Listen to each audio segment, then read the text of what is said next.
Good afternoon, everyone. We would like to welcome you to the 5th English Speech Contest, Rissho Voices. I will be the English MC today, and we are happy and we are pleased you are joining us.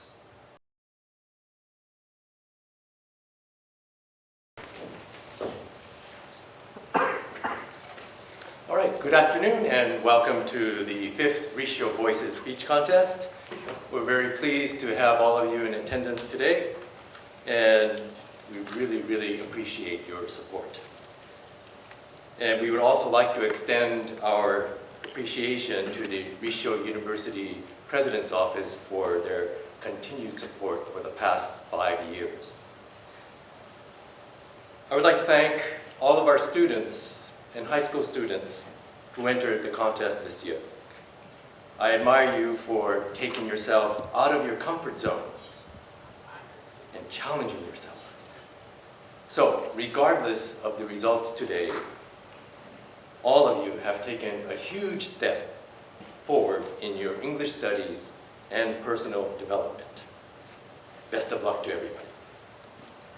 Next, I'd like to introduce the judges for today's event.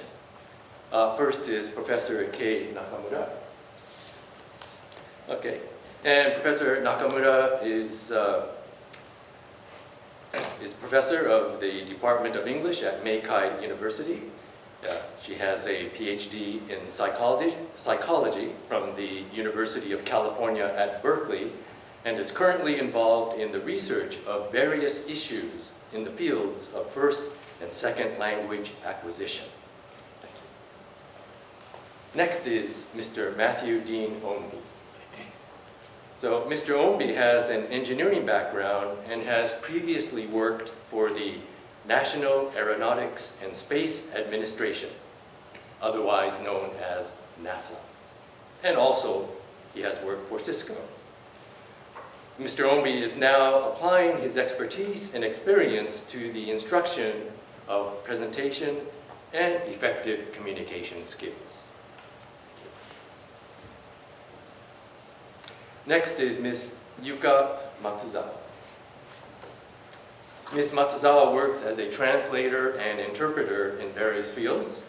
And regarding public speaking, she was a finalist in the Toastmasters International Humorous Speech Contest, and also has extensive judging experience in local and national Toastmasters International competitions. Thank you. Our fourth judge is Mr. Shigeru Kobayashi. Mr. Kobayashi is employed at Koden Shugo Device Maker, where he is involved in product development and overseas business.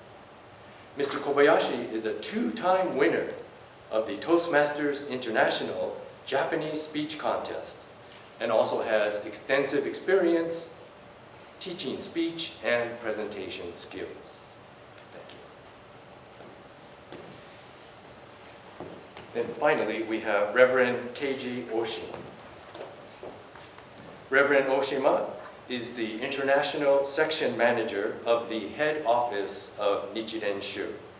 Reverend Oshima will be presenting a special award, Nichiren Shu Inochi no Gassho.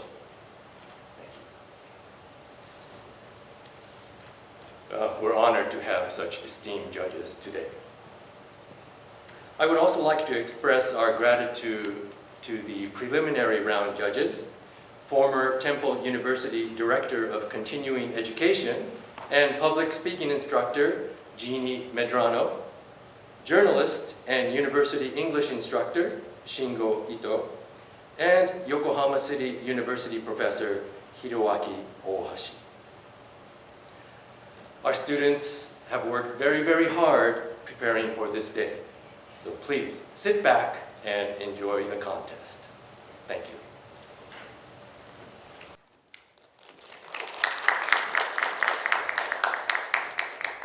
Thank you very much, Mr. Dendo.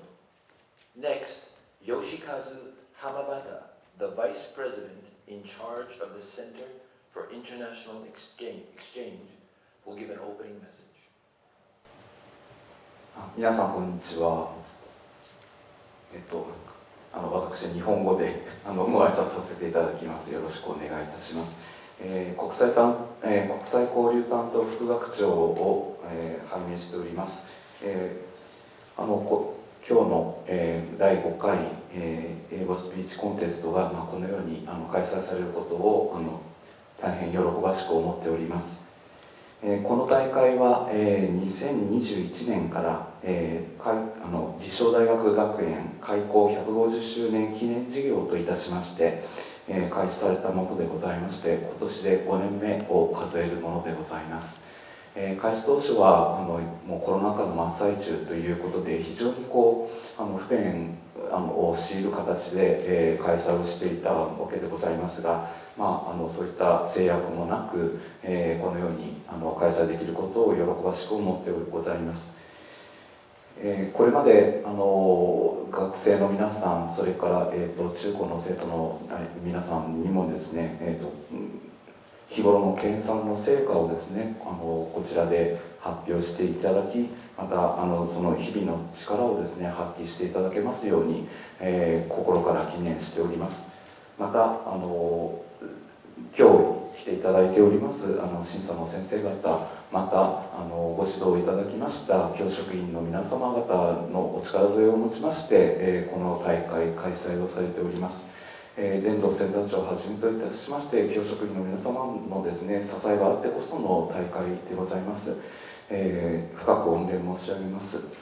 ということで、私が長く喋っても仕方がございませんので、皆様のですね、出場の皆様のこれはますますのですねご発展、ご繁栄を記念いたしまして、私のご挨拶と変えさせていただきたいと思います。本日はどうもありがとうございます。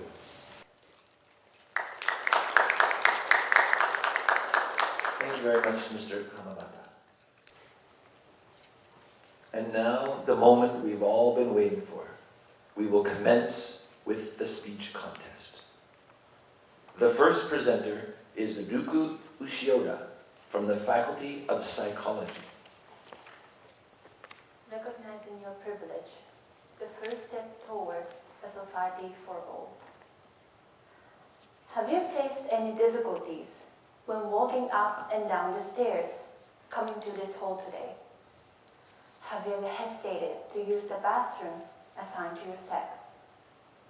If your answer to any of those is no, that is a sign of privilege. These simple, everyday experiences reveal different forms of it. Something one group finds challenging, another might not even notice. Privilege can be an unearned advantage or entitlement that one group benefits from, while others are excluded.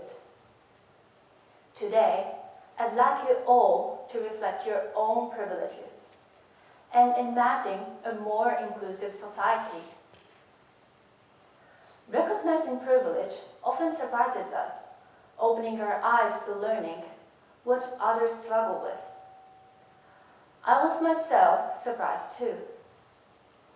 Recently, I had conversations with people from overseas and heard about the experiences living in Japan.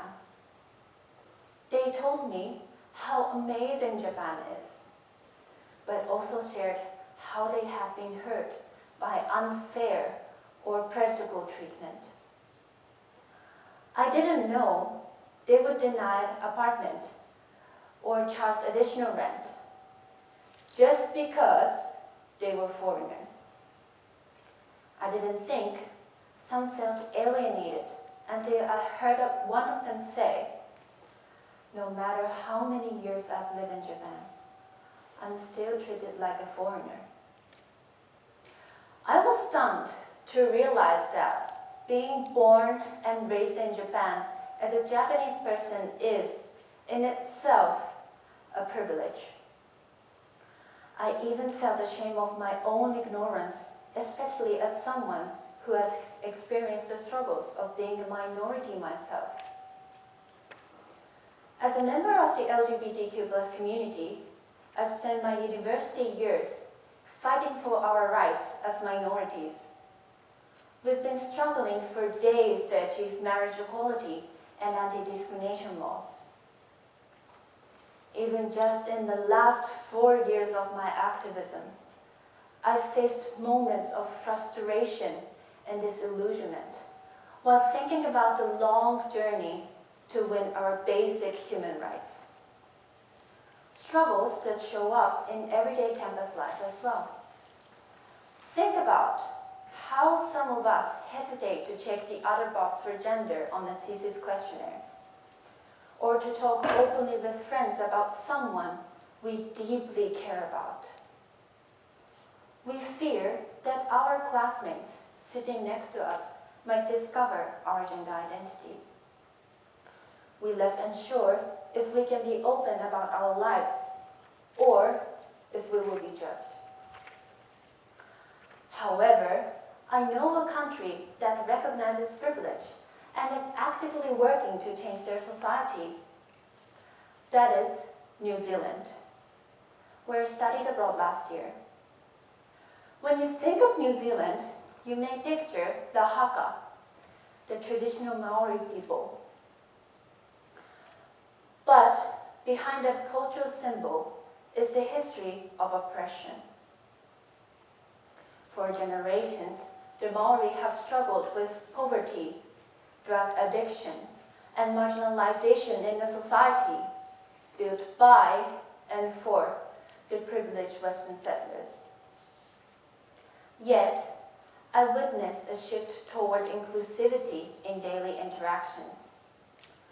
For example, many people introduce themselves in Maori, beginning their greetings with kia ora. This shows that respect for Maori culture and reflects a growing awareness of privilege. Building on this shift, the government has also started to take significant steps. Just 2 years ago, a national institution called Te Aka Wai Ora was established to improve Maori healthcare in collaboration with other organizations, ensuring their cultural and spiritual needs are addressed. This shows that we can change our daily attitudes, and furthermore, take action to change our societies. So, I'd like to ask you, what privileges might you possess that you haven't recognized yet? Whether they related to your gender, physical or mental ability, or nationality. Recognizing privilege is the first crucial step, but it doesn't end there. The next step is to use that awareness to actively contribute to building a society where everyone can thrive, regardless of their backgrounds. Change begins acknowledging our privileges, but it is only through intentional actions that we can create a society that respects, values, and supports all its members. Thank you for listening. Thank you very much.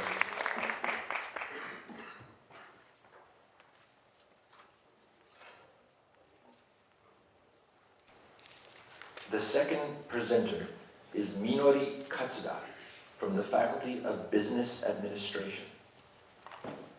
Why not speak English? Hello everyone. Do you like English? When I was in high school, I didn't like English at all. However, one day, I discovered the joy of speaking English. And since then, I've really come to enjoy it. Over time, it has even become one of my strengths and greatest assets. After graduating from high school, I studied abroad. This experience made me realize the gaps in Japanese English education. Today, I'd like to talk about these gaps and share my opinion on what Japanese English education needs for the future. According to the 2023 Education First English Proficiency Japan ranked 87th. It's the lowest position ever, and I was shocked by this result. Many Japanese people study English for 6 years in junior high and high school. But why are so many of them still unable to speak it? One of the reasons for this situation is that English lessons at the compulsory education level in Japan are overly focused on reading and listening skills. However, we have entered an era of increasing globalization. I believe that both working people and students will have more opportunities than ever to use and speak English. So, what do we need for English education in Japan moving forward? After graduating from high school, I studied at the language school in Canada for 6 months. Students from all around the world came to study English and took classes together. The class that interested me the most was about learning different cultures. In this class, students of various ages, genders, and nationalities discussed our own cultures in English and presented our ideas using easy-to-understand charts and diagrams. This experience made me realize the differences between the approach in Canada and English education in Japan. There were 2 things I think are missing in English education in Japan. First, Japanese English education lacks sufficient opportunities for students to practice speaking English in class. When I was in high school, we mostly did grammar exercises and memorized English vocabulary. There were too few opportunities for practical use in class. To be honest, I found it quite boring. It is important to incorporate more speaking and writing practices into English classes in Japan.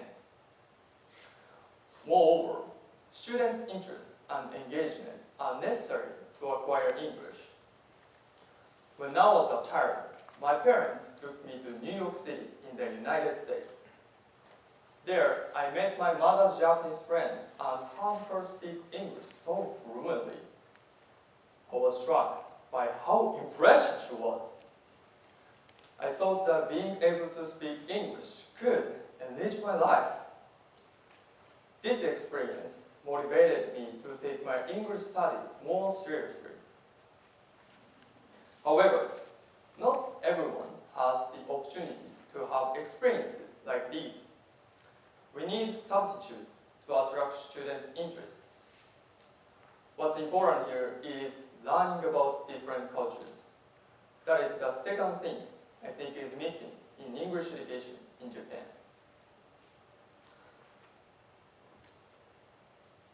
When I studied abroad, interacting with students from various countries allowed me to observe the differences between Japanese cultures and theirs, which I found incredibly fascinating.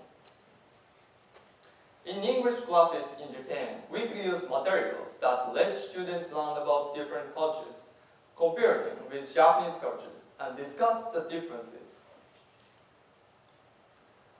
This way, students might be more interested in learning English. I believe that many students will find this interesting. By learning about different cultures, students can become more interested in learning English, which I believe would increase their motivation to study it. In this global age, English will become more and more required by people. I believe that by creating an educational environment where they have as many opportunities as possible to speak the language and raising students' interest in English, more people in Japan will be able to use English in the future. This, in turn, will help improve English proficiency index. Thank you for listening.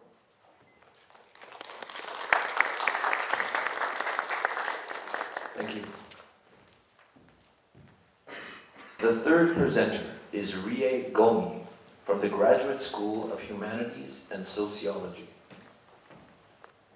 Language as a word and a cure. I don't speak English. This was my most used phrase during my trip to America last year, which built some words for me, but ironically also opened new doors. Today, I'll share with you the exciting experience that I had.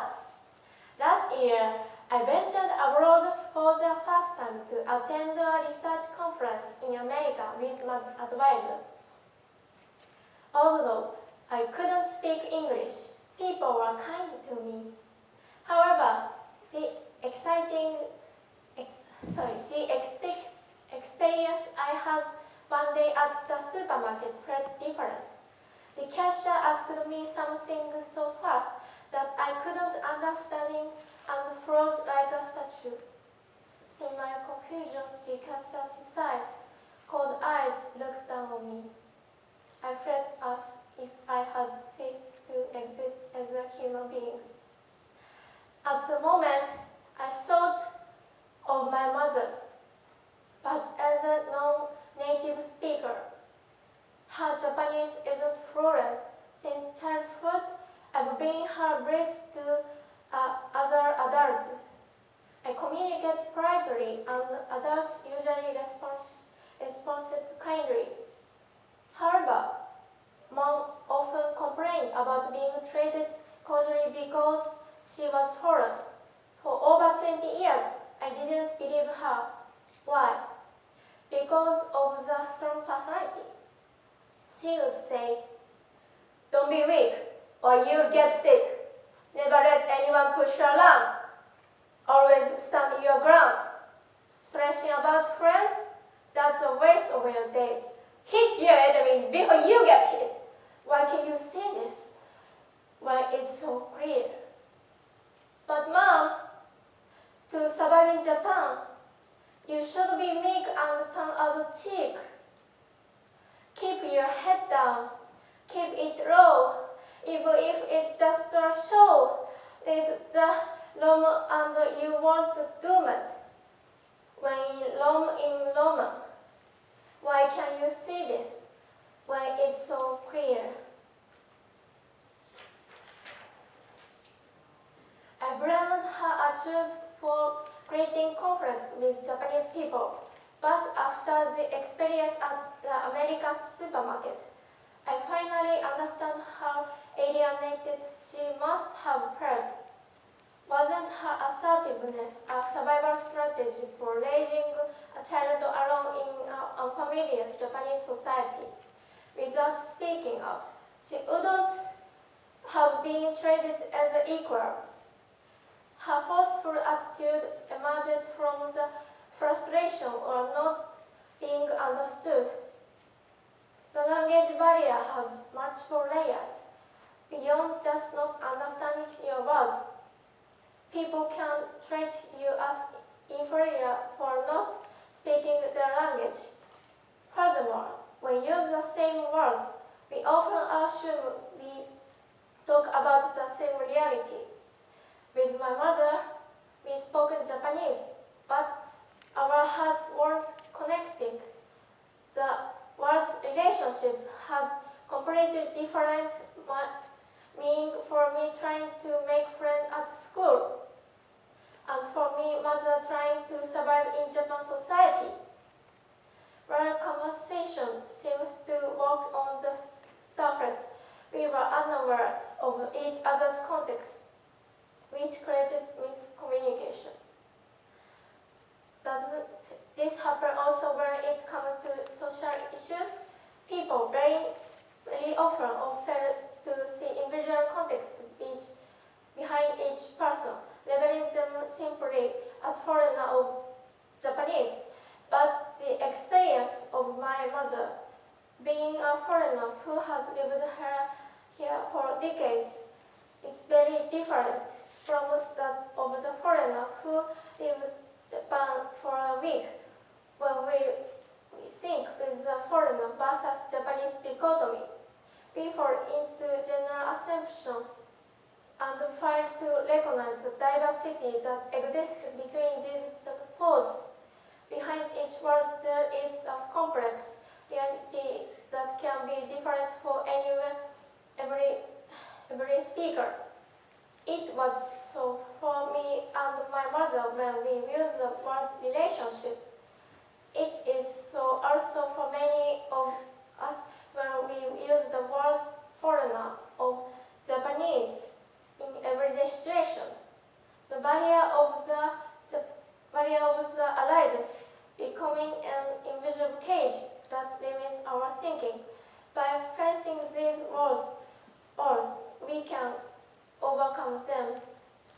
After returning to Japan, I slowly told my mother about feeling alienated in America.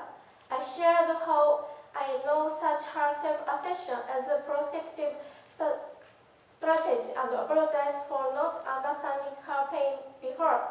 Seeing her peaceful smile, I felt truly connected with her for the first time. That language can be a role that prejudice, but it can also be a cure, preventing a healing dialogue. Isn't it what humans strive for? To alleviate fixed ideas and create newspaper for dialogue. As a first step, I've tried to reconstruct my photos, not just Japanese, but in English. Exploring possibilities of thinking in a different language. I hope my challenge has touched your heart, even if just a little. Thank you. Thank you. The fourth presenter is Emi Maekawa from the Faculty of Data Science. What do you think it means to act normal? This is something I often have been growing up. Act normal. Be like other kids. Even though I am a girl, I like wearing boyish clothes. And was often mistaken for a boy. Even though I am a girl, I like wearing boyish clothes when I was young, and was often mistaken for a boy. My aunt would tell me, "You will grow out of it, or you will be normal someday." But I always question this thinking. Was usually not normal for a girl to wear boys' clothes? Was it something that needed to be fixed? The word normal is often used in opposition abnormal or minority. But does being the majority make something normal? I don't think so. People with values different from our own, no matter how few, are also part of what should be considered normal. The problem is that many of us treat people differently. If they do not meet their expectations because we know this, at the same time, we are afraid to be ourselves. For example, I used to play an online game where the player base more than 80% male. I wanted to be myself. And I also felt that I should pretend to be a boy. I knew that if I was honest about being a girl, I would be treated differently because it was not considered normal for girls to play a game. Today, diversity is emphasized, and many countries, discrimination based on difference is prohibited. Just because someone belongs to a minority does not mean their values should be dismissed, or that they should be forced to change themselves. Furthermore, interacting with people different from us can greatly broaden our own perspectives. If we reject others just because they are different, we will miss the opportunity to grow through friendship with display of different genders or cultural backgrounds. So, respecting diversity is crucial. However, at the same time, it should not be something imposed on anyone. Just that it is wrong to assume that the majority is always normal. It is also wrong to believe that the minority is always white. People have their own tastes and ideas, and denying someone dislike or disconfident can lead to denying diversity itself. How then can we coexist with a diverse range of people? In my opinion, the answer lies in the principle that individual choice should be free to make their own choices, since everyone has a different background and has different values. We need to support toleration instead of imposing our choices on other people. We do not need to agree with others, but must recognize that they have ideas on tastes that may be different from ours. That does not mean they are not normal. And it does not mean either of us wrong if disagree with each other. This is first step towards peaceful coexistence. For example, when it comes to people who identify as LGBTQ, regardless of if people personally support them or not, it is important to acknowledge their existence as part of the diverse range of human experience. Similarly, we have to acknowledge that some people may feel uncomfortable interacting with disabled people. It is their own freedom to feel that way. And the freedom of others to disagree, without anyone being forced to act against their will. In sum, rather than rejecting the freedom of individual choice, we should value and respect each person's perspectives and choices. I believe this is the foundation for coexisting with diverse people and cultivating true friendship. Thank you for listening.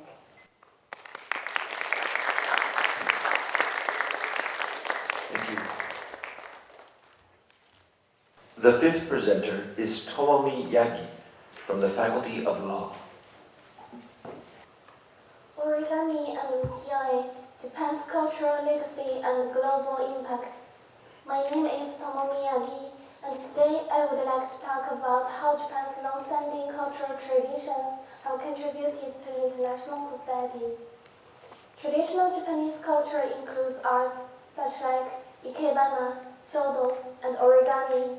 Let me ask you a question. What comes to mind when you heard the word origami? When I was younger, I often folded paper cranes and stars with my friends.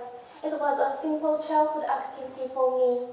You may be surprised to learn that origami has gained international attention in the field of space science. I was also amazed when I first read about it in a book. Murali is a type of origami invented by Japanese mathematician called Miura. This is a mode of murali. It builds on the traditional art of origami and has evolved into groundbreaking technology in the world of science. This technique not only allows flat surfaces to be folded compactly, but it also ensures that forces are evenly distributed when unfolded, thereby maintaining structural integrity. This technology has been applied to the solar panels mounted on space probes. During rocket launches, the solar panels needed to be compactly folded and stored within the SFU, and then developed in space. The special folding pattern designed by Koyo Miura was key to the success of this experiment. The SFU, which serves as proof of this achievement, is currently on display at the National Museum of Nature and Science in Ueno, Tokyo. Moreover, murali has also been applied to the medical field. Devices called stenografts are folded using murali principles and inserted into blood vessels, then expanded at the necessary location. This helps to reduce the burden on patients. Similarly, origami principles have been applied to create smaller, more efficient surgical tools. BYU mechanical engineering professors have developed devices that can be inserted through tiny incisions, expanding once inside the body to perform specific tasks. These tools, inspired by origami's ability to fold and unfold, eliminate the need for traditional components like pin joints, making them more compact and flexible. This innovation allows for minimally invasive surgeries with smaller incisions that heal faster without sutures. In this way, the traditional Japanese art of origami has been applied in various fields, making significant contributions to international society. Beyond origami, I would also like to introduce ukiyo-e. My interest in ukiyo-e was sparked in history class when my teacher introduced us to the world of traditional Japanese wood block prints. Ukiyo-e, a traditional Japanese wood block print developed during the Edo period, revolutionized the art world with its unique style and techniques. In contrast to Western art, which emphasized the realistic types and shading, ukiyo-e embraced bold lines, flat areas of vibrant color, and innovative compositions that portrayed both landscapes and the everyday lives of common people. Even today, ukiyo-e continues to inspire modern artists and designers around the world. The impact of Japanese culture on international society extends beyond murali and ukiyo-e. There are still many wonderful aspects of Japanese culture, technology, and art that hold great potential on the global stage.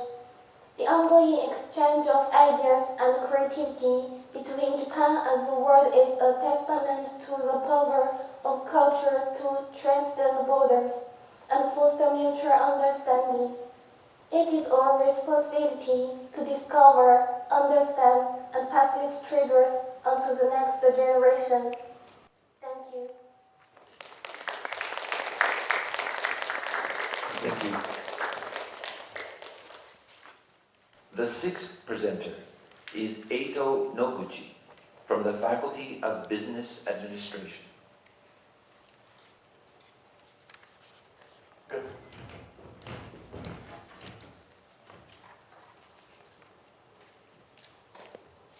Good afternoon, everyone. What we should do is suddenly a huge earthquake struck the town. As you know, Japan is a country prone to natural disasters, such as earthquakes, typhoons, and floods. Today, through my experience as a volunteer in Nodo, I would like to pass along what I felt and learned. I want many people to understand the importance of volunteer activities and to gain awareness, knowledge, and a sense of preparedness for disaster countermeasures. A major earthquake occurred in Nodo on January 1st this year. On May 3rd, I volunteered in Nodo. When I arrived at the town, I saw it was no longer an environment for people to live in, with leaning telephone poles, crumbling houses, cracked roads, and various household goods scattered around. It was a very harrowing sight. In the coastal area, the tsunami caused concrete to collapse, leaving a number of places in a dangerous state. My task was to sort household goods and oversized garbage, load them into the back of my car, and take them to the disposal site.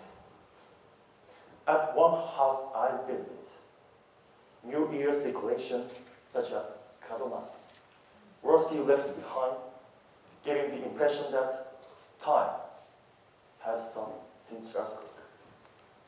I felt indescribable sadness. kind of image do you have of volunteer work? You probably feel that it's hard physical work. However, in addition to physical activities such as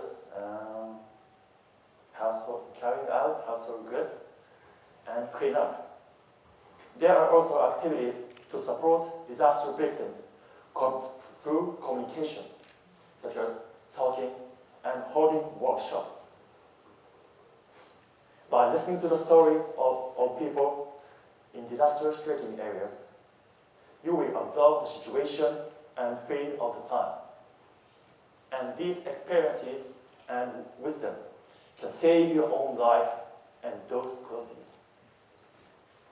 I think it's appropriate to think of volunteer activities as going to run rather than going to help.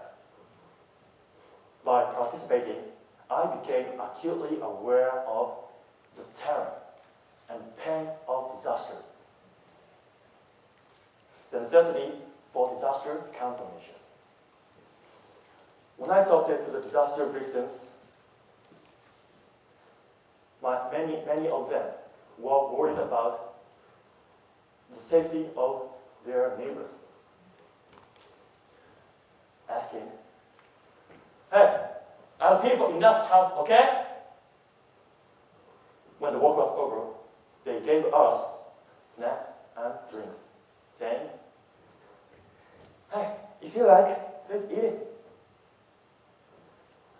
And I felt the warmth and compassion of the people in the disaster area. In these volunteer activities, I learned that it was important to do what I thought was important. The first is basic disaster preparedness. The scale of the disaster prevention is wide-ranging, such as stockpiling food and beverages for disaster, organizing daily activities, and strengthening earthquake resistance of homes. Disasters have a power beyond our comprehension. It is precisely because we do not know when and where they will occur that we must prepare countermeasures. So I urge everyone, don't put it off and start now. The second is human connection. Do you say, "Good morning," to your neighbors? By communicating residents daily, we can help each other by sharing disaster information, food, and smiles. If human beings should not live alone, if you have a strong neighborhood in a situation where you don't have anyone close to you, you can maintain your mental space and deal with the current situation calmly. Natural disasters leave many scars on humanity. In fact, half a year later in Nodo, the wounds are still deep. The occurrence of disaster cannot be prevented, but the spread of the damage caused by them can be prevented by the awareness and actions of each individual. As long as you live in Japan, you will inevitably encounter natural disasters. In order to protect our precious lives, we should be lightly afraid. We should be lightly afraid, but also prepared. Complacency, not natural disasters, is our worst enemy. Thank you for listening.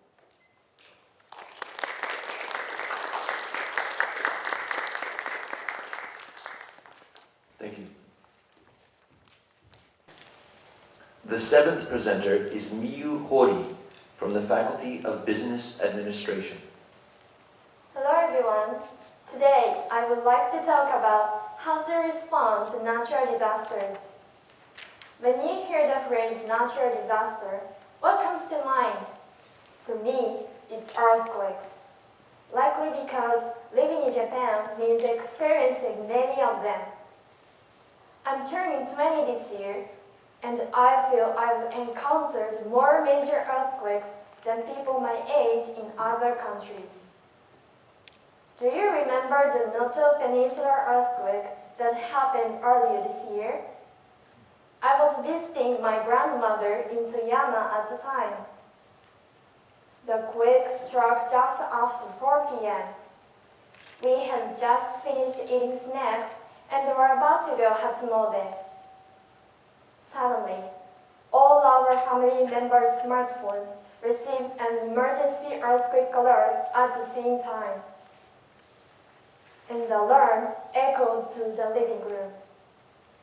Soon after, a strong tremor hit and making it impossible to stand, so I sat down on the spot. I could hear plates falling from the cupboard and breaking. With trembling hands, I hurriedly turned on the TV, in shock and fear. And the announcer was shouting, "It's an earthquake! A tsunami is coming! Evacuate immediately!" Despite frequent aftershocks, night came and I tried to go to bed. Yet even though I was physically and mentally exhausted, I couldn't sleep for even an hour due to the constant aftershocks. Each time I was jolted awake, I checked for smartphone. I checked for earthquake alerts on my smartphones. In the end, I gave up on sleeping entirely. It was unsettling to face such a long winter night filled with aftershocks. For the first time in my life, I truly longed for morning to come quickly. In addition to the aftershocks, I was anxious about another matter, whether I'd be able to get home before the end of winter vacation. I'd traveled there by car, but the roads weren't restored in time for a return trip, so driving back was impossible. In the end, I took the Shinkansen early in the morning on the first day with the end of winter vacation, feeling relieved to finally sleep without worrying about aftershocks. So, what can we do to protect ourselves against natural disasters, especially earthquakes? I have 2 suggestions. The first is to strengthen local communities. Being alone during an emergency can be very dangerous. If we dedicate 1 day each month to gathering as a community to check our disaster prevention supplies, we can build connections with our neighbors, ensure no one is late in escaping, and take time to prepare and replenish supplies, something we often put off. From my experience, I feel that disaster prevention supplies are often inadequate in areas where earthquakes aren't frequent, such as my grandmother's house. When evacuation becomes necessary, you can't around the room gathering everything. Since earthquake can strike anytime, it's crucial to prepare now. The second suggestion is to always ensure access to the information. Younger people like us can use smartphones to get the latest updates. But what about elderly people without smartphones? If they can't watch TV, they might miss vital disaster information, leading to delayed evacuations. This is why, as I mentioned, strengthening local communities is so important. Building relationships and equipping households with disaster radios can help everyone stay informed. Reflecting on my own experience with earthquakes, I developed these ideas for disaster response. During the quake, when the TV announcer urged evacuation, I remember the river about 2 kilometers from our house and asked my father, where we should go. His response was, this place is safe. There is no need to evacuate. Thankfully, the river didn't flood, but I believe this was just a coincidence. We shouldn't assume that a tsunami won't reach us or that a major earthquake won't happen. Nature is unpredictable, so we must always consider the worst-case scenario and act accordingly. I hope this speech encourages as many people as possible to think about disaster prevention measures and to take action. Thank you for listening.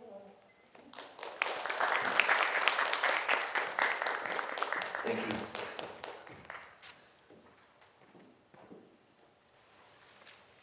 The eighth presenter is Masaki Fukuzoe from the Faculty of Law. Japanese anime is connecting the world as one. Hi, I'm Fukuzoe Masaki. I am a student law at Rissho University. I am a freshman in college. I played volleyball when I was a junior high school student and high school student. You may have already noticed that because my head is very tall, I'm thanks to my mother. And I like Japanese manga and anime, but I'm not otaku. I don't know what is Akihabara. So I often read and watch haiku, manga and anime. Do you know haiku? Haiku is a story about high school boys volleyball. All characters have their own personality and we can make our heart flutter while reading it. Haiku is a manga about high school students in youth, each with their own personalities and circumstances, clashing their thoughts and ways of life through the sport of volleyball. In this story, the theme of school sports class, which is become relatively familiar to readers, is explored. Within this context, readers can find characters with similar circumstances to their own and empathize with them. I was influenced by the mentality of Ryunosuke Tanaka, one of the characters in the story. He remains positive every day and motivated himself by believing that not having any standout trait compared to others is not a reason to give up. However, even he sometimes feels down and thinks, I'm just an ordinary person. At such times, he asks himself, by the way, ordinary me, do I have time to look down? For someone like me, who tends to be negative and easily discouraged, this line felt like a push to say, if you have time to be discouraged, you should be focusing on improvement. It was very encouraging for me. This manga not only allows readers to be enthusiastic about the story, but also serves as a reference for playing volleyball and for understanding how to approach the sport with the right attitude. Additionally, the characters' ways of life offer valuable advice. The impact of this work can vary greatly depending on the reader. Haiku is not only famous in Japan, but also around the world. When I watched Paris Olympics volleyball match on TV, I noticed that one of the players on the Brazil teams had Japanese letter tattooed his arm. I looked it carefully. The tattoo said, 思い出なんかいらん. It means we don't need memories. It is very famous and popular phrase in haiku, so I was surprised seeing it. This slogan means that instead of preserving what was developed through practice as a mere memory, one should elevate it into the current valuable skills, experience, sensitively at that moment. Japanese manga and anime are loved by people worldwide, not limited haiku. It influences so much, so a lot of foreigners came to Japan to know about anime and manga deeply. Japan's official language is not English, so it is more difficult to invite international students than English-speaking countries like USA and UK. It is similar from the perspective of economics. People who want to immigrate to an economically developed country ordinarily go to America because people usually study not Japanese but English. According to a survey by Visual Industry Promotion Organization, the main reason people in Europe and Asia develop an interest in Japan is anime and manga. In Europe, 75% of people, and in Asia, 55% of people cited this as their main catalyst. And it is evident that Japanese traditional culture often does not attract as much interest compared to other European countries. Japan has a traditional interest in culture, you know. But most countries have own unique cultures and it is difficult to differentiate from other countries. Japanese Ministry of Land, Infrastructure, Transport and Tourism statistical data says that foreign tourists are interested in Japanese traditional culture, shopping, and anime and manga. But tourists who come to Japan less interested in Japanese traditional culture than tourists who go to USA, UK, and France. For example, recently, anime tourism is popular for tourists. A story of a high school boys basketball manga, Slam Dunk, is set in Kamakura. So, a lot of its fans visit there. Manga and anime are one of the unique points of Japan. It translated in English, so people live in other countries interested in original text. It is one of the most popular content in Japan, and manga and anime are a good way for communication method. People with different cultures and languages can communicate with others through manga and anime contents. I think that manga and anime is not Japanese manga and anime. Anime and manga have translated Japanese content, becoming a globally countries, cultures, and languages through their works comparable to the impact of films and literary works. Moreover, it acts as a bridge connecting people from different cultural backgrounds through Japanese anime. Thanks.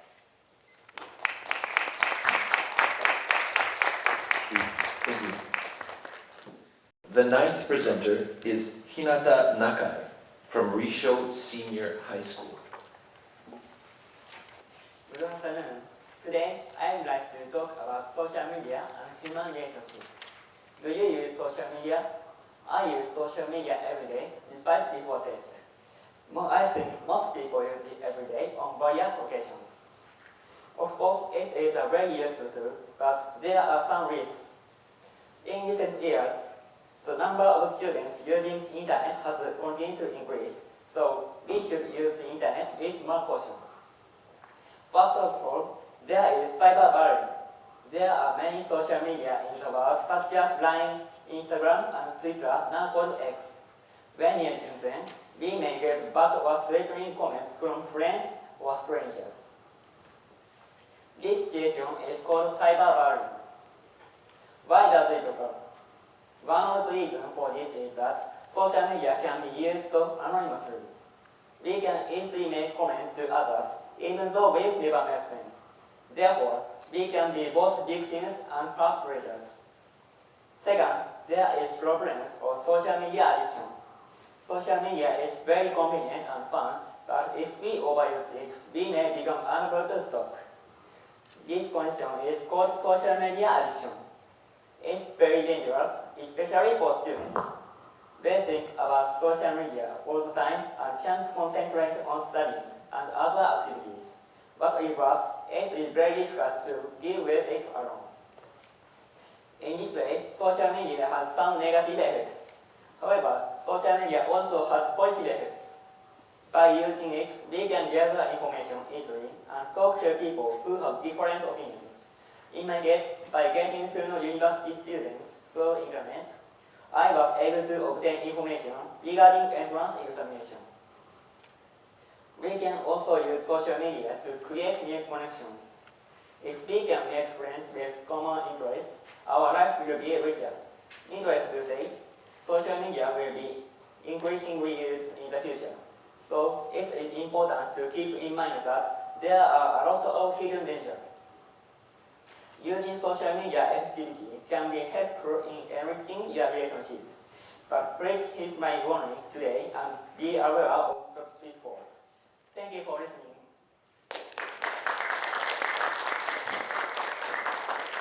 Thank you. And last, but certainly not least, the 10th presenter is Ailee Cha from Rissho Senior High School. Why people have prejudice. Good afternoon. Have you ever been wrong about a person's character? I'm sure we have all done this sometime in our lives. When meeting someone for the first time, do you immediately think something like, they look kind, they seem scary, or they must be smart? Well, we often tend to form an impression that can influence how we see their inner qualities, although we don't really know that person well at all. For example, I'm frequently told by people I've just met that I seem kind. When I hear this, I feel genuinely happy. However, I've also been described as shy or laid back. When I first heard comments like this, I feel uncomfortable. It's natural to feel a little uneasy when someone who doesn't really know us makes a statement about our character. When a family member or close friend who has known me for years says something similar, the feeling is very different because it comes from someone who truly understands me. As a child, I often thought, that person looks scary without any real reason behind it. However, one day I forgot my pencil and eraser, and that same scary person lent me theirs. This taught me that no matter what someone's appearance may suggest, they might have a kind nature. Take, for example, the common assumption that someone with dyed blonde hair must be rebellious, or that someone with a unique style of dress must be eccentric. These are stereotypes that don't reflect a person's inner character.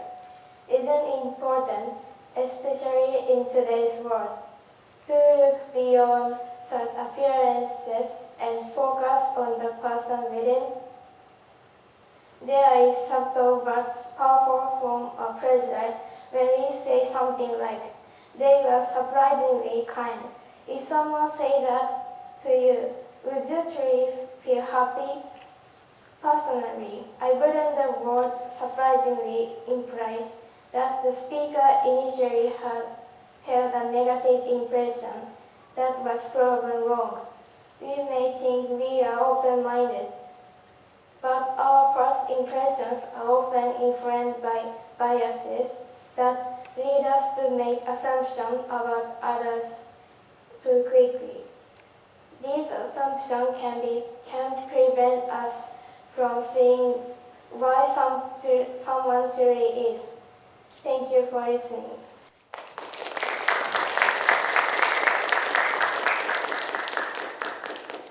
Thank you.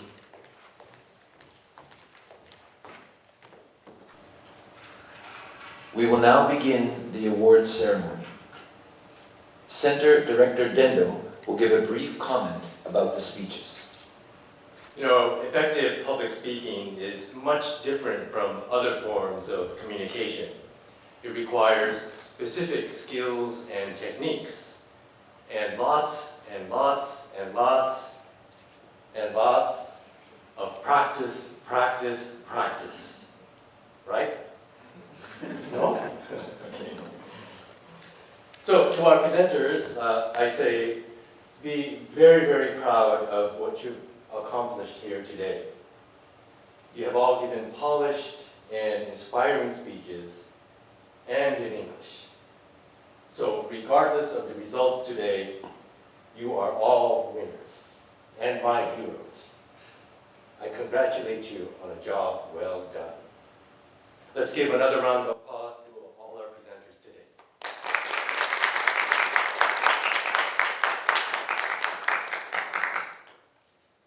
Okay, we will now proceed to the awards presentation. First, awards will be presented in the high school division. Shigeru Kobayashi will now make the awards presentation to Rissho Senior High School presenters Hinata Nakai and Aili Cha.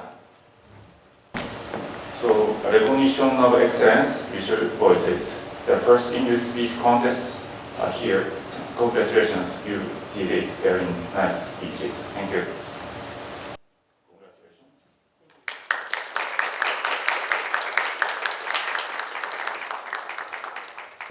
Next speaker, Ali Chia.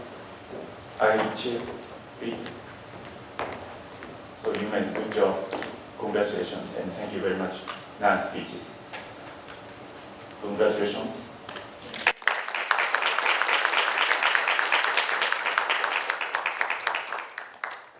I'd like to make here a short comment. So Nakai-san, good job you made. And the SNS is very close to us, especially the students. I know very much, and everybody use SNS, and you focus on the how can I say many things through SNS. And the one thing I got, you delivered cyber world. So the victims and the criminals are not two faces, but very close. So we need to, how can I say, we need to use wisely, good way. It's a very important message. Thank you very much. And Chia Airi-san, good speech you made. The last part of your speech, you, how to say, use the body language very small, but you raised your hands, and that was very impressive for me. Thank you very much. The Bridge Justice, 先入観偏見 is also the very close to us. Even becoming an elder like me, this also close to us. And one last thing, to become a good speaker and good English speaker, it's the same as learn to ride a bicycle. Can you ride bicycle? It's the same as the first, initially you fell down many times, but the challenge and the practice, so finally you can ride bicycle. It's the same as speaking English and delivering speeches in front of people. So please practice, and in the future we are waiting for your next challenge. Congratulations.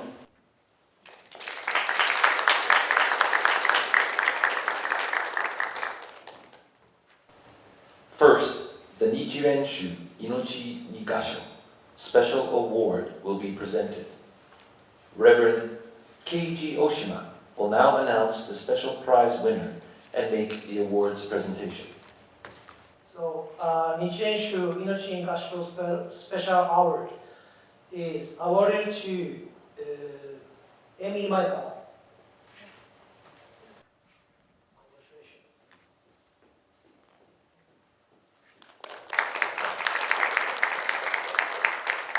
I give you some short comments. This Inochi Nigasho is a slogan Nichirenshu is using to spread our teaching of Buddhism. Inochi is written in hiragana, not in kanji. So it means what? Not such simple life, but living beings. It means through the past to the future, all the three generations. And gasho is one of the posture we show our respect to the people. So that's why this time to judge for this hour, I put the 2 points of view, the life or meaning of life and respect. And your speech delivers the meaning of the futsu, natural, normal.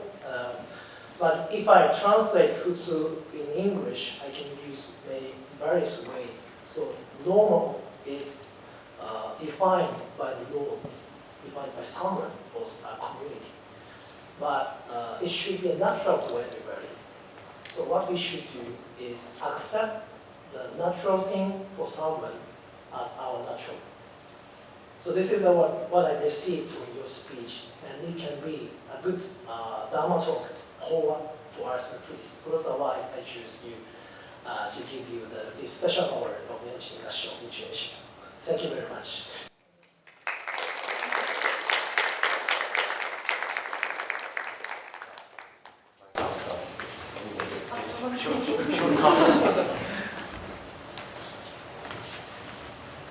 今回私がこのお題になぜ、ごめんなさい、選んだかというと、やっぱり今の現代社会って結構 LGBTQ とか多様性とかっていうのが強調されてる世界になってきてると思うので、それで今自分で何が普通なのか何が普通じゃないのかって結構分からなくなってる人を SNS などで結構見かけたりするんですね。そういうのでやっぱり誰かが普通のことでも普通のことじゃなくてもそれは別にいいことなんだよっていうのを誰かに伝えたくてこの発表のスピーチの場をいただいてそういうことを皆さんに伝えられたらいいなということで発表させていただきました。このような機会をくれた金井大志先生も誠にありがとうございました。そして審査員の皆さんもありがとうございました。以上です。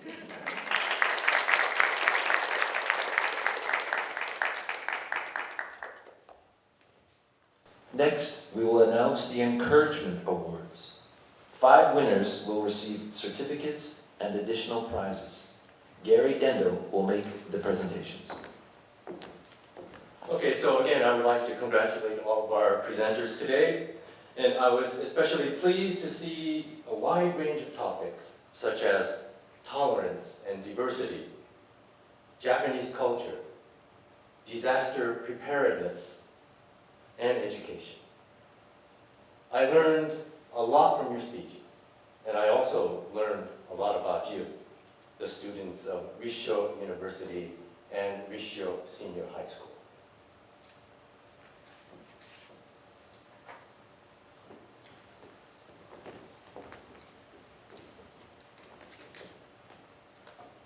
Okay, when I call your name, please come and accept your award. Rissho University's Certificate of Commendation. This certificate is awarded to Minori Katsuda in recognition of final round participation and excellence in the 5th Rissho Voices Speech Contest, held on November 30th, 2024. President, Rissho University, Eiichi Terao. Director, Center for International Exchange, Gary Dendo. Anybody?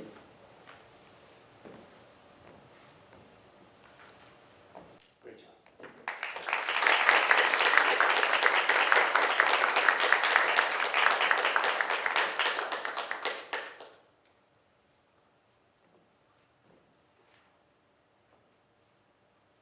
Okay, next. Rie Gomi.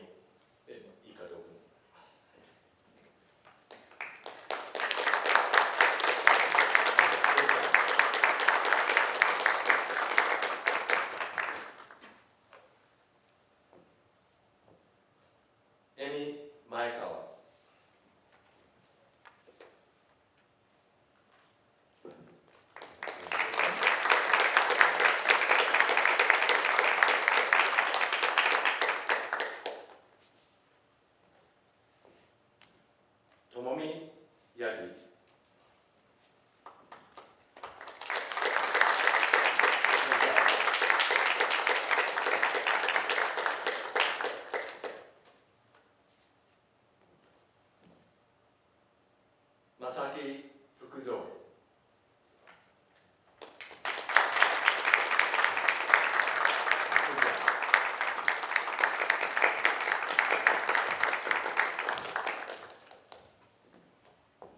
now move on and announce the third to first place winners.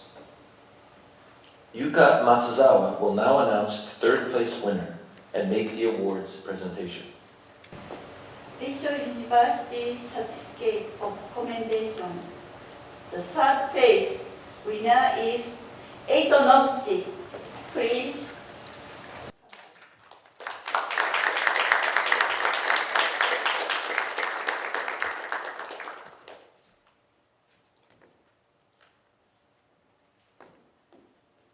Let me please make a comment, short comment for your speech. 日本語でもいいですか？おっと、この冒頭、皆さん、今年の1月1日のあの地震、思い出されませんか？そして彼が5月に行った時も、まだ状況はそこまで変わっていなかった。このスピーチの価値というのは、我々に日頃の災害に対する恐ろしさや、それがもたらす人への影響を思い出してくれたということだけでも素晴らしいんですけれども、あと2つスピーチで良かった点を言わせてください。1つは、その土地の方々とのやり取りをここで見せてくださったおかげで、我々の頭の中で人と人とのつながりの素晴らしさを再現させてくれたことです。2つ目、彼のスピーチのテンポです。英語がオーディエンスに聞き取りやすいように、コミュニケーションがそこで生み出されるように、とても分かりやすいテンポで語りかけて、ボディーランゲージを加えて語ってくれました。それは本当に素晴らしかった。1点改善点とすれば、このテンポをキープするためにはもう少し言葉を削りましょう。言葉を削るのはとっても簡単です。今素晴らしいテクノロジー、チャット GPT なんてあります。チャット GPT にあなたの原稿を読ませて、これをほんのちょっと何%か縮めてほしいと言えば、あなたは助けてくれます。なので今のテンポを忘れないで、そしてより励んでください。おめでとうございます。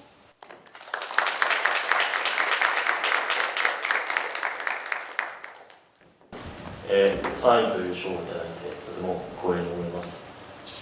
先ほど言葉を削りましょうと言われたんですけど確かに言葉で伝えられることもあると思うんですけど、それ以上に、皆さんが感じ取っていただくっていうのが一番のコミュニケーションかなというふうに思います。一番最初に僕が机の下に避難したという演技をしたんですが、あの状態で地震が起こってもおかしくはない状態です。その時に後から聞いた話なんですけど、ストップウォッチの人がちょっと慌てたみたいなことがあったんですけど、その方は正常な判断をしたというふうに思います。本当にいつ起きるかわからない中で、それとその判断をすることの重要性っていうのはすごい大事だと思いますし、それがやっぱこの災害大国日本では一番求められることなんじゃないかなというふうに思います。以上です。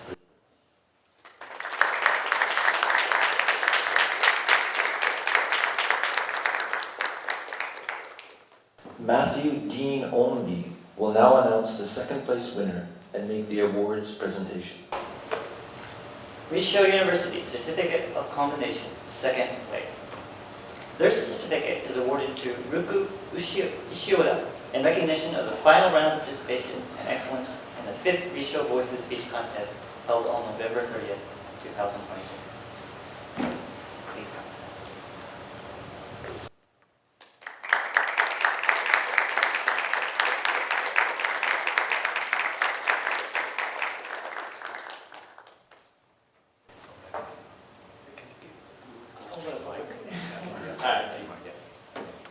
In this particular speech, in Any speech has a title, which is of course the first impression for everyone. This particular speech and the rest of the speech matched very well. I thought that overall, what the speaker was trying to say, how she said it, not only in the title and in the body, but in the examples, were very good. Not only that, when we talk about this particular topic, bringing at the very beginning something that everyone can understand, going down the stairs in this venue, is very good for getting people's attention and understanding. The topic of privilege and social justice is sometimes too abstract and too hard to comprehend, but bringing in small examples where people can understand in their everyday lives is a very effective way of creating a speech. Now, one minor thing that I would also suggest in the future is when you are delivering a speech, speech is sort of a conversation between you, the speaker, and the rest of the audience. When you are picking examples, you want to make sure that for them, it is easier for them to understand in their daily experience.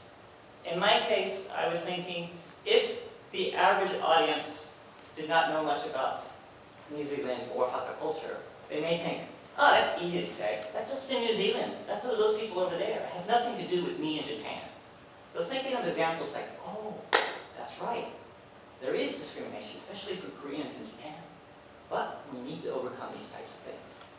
So using those specific examples in contexts that people understand and think would be even more effective. But other than that, you did a great job with the title, you did a great job with the structure, and bringing people in at the very beginning was very well done. Thank you very much.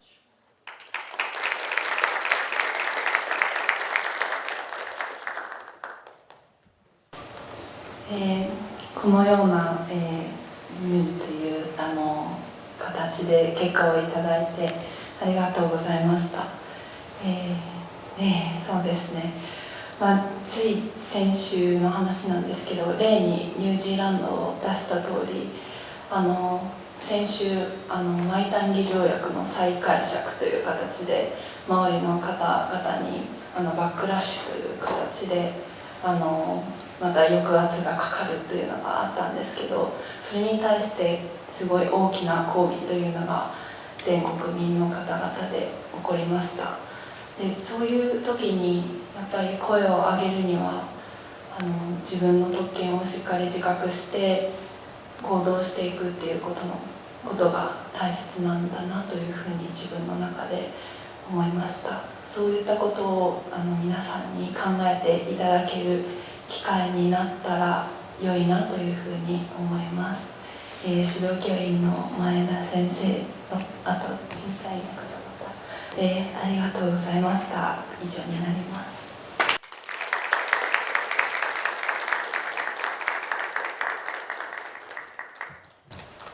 Keiko Nakamura will now announce the first place winner and make the awards presentation.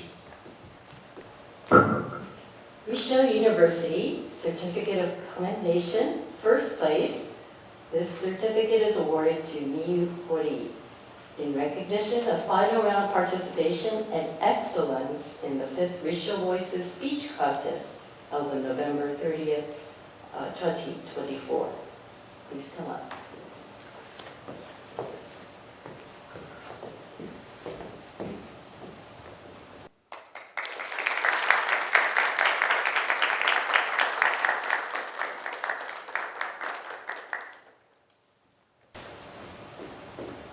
I would like to make a few comments. It's my greatest pleasure to be able to introduce this wonderful speaker. I think many of us probably have the same feeling that after all the speeches, one of the most memorable speeches was Ms. Hori's speech. She told an amazing story, the story of the Noto earthquake and the need for disaster preparedness, and the vocabulary and her words and her images were very powerful. If you remember, she said that it would, when she was feeling all the aftershocks in the night, she couldn't have hoped more for the morning to come quickly. And I think that was a very powerful image. We live in a country where earthquakes are very common, And of course, many of us have been through many large earthquakes, and I think at that point we could really relate to what you were saying.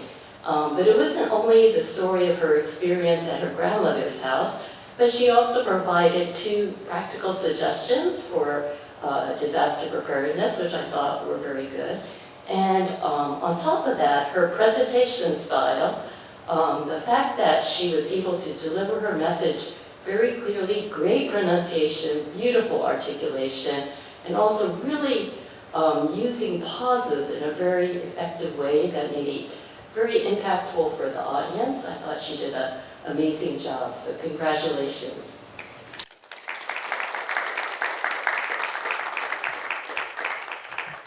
1位という賞をいただいて本当にありがとうございます。何もコメントを考えてなかったのでまずはたくさん指導してくださった工藤先生と天童先生とあとマイケル久保先生ありがとうございます。私がこのスピーチの準備をしている時に能登でまた大きい地震があったのをニュースで見てもっとこのスピーチに感情を込めなきゃなとか思うことができてでこうやって1位という賞をいただくことができて本当に嬉しいです。このスピーチを聞いていただいた人がもっと災害に関して興味を持って自分の周りの人の命を守るためにも何か行動するきっかけになってくれたら嬉しいです。ありがとうございます。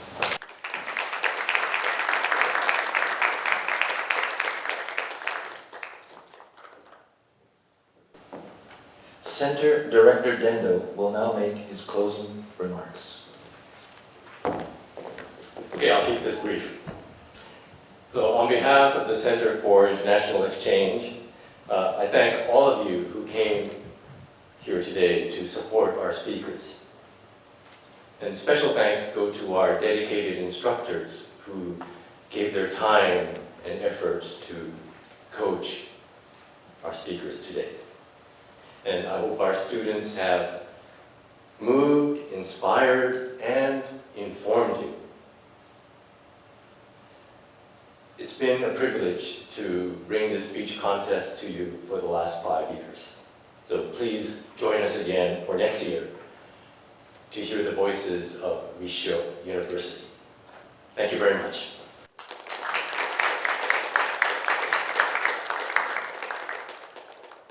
We thank you for coming today.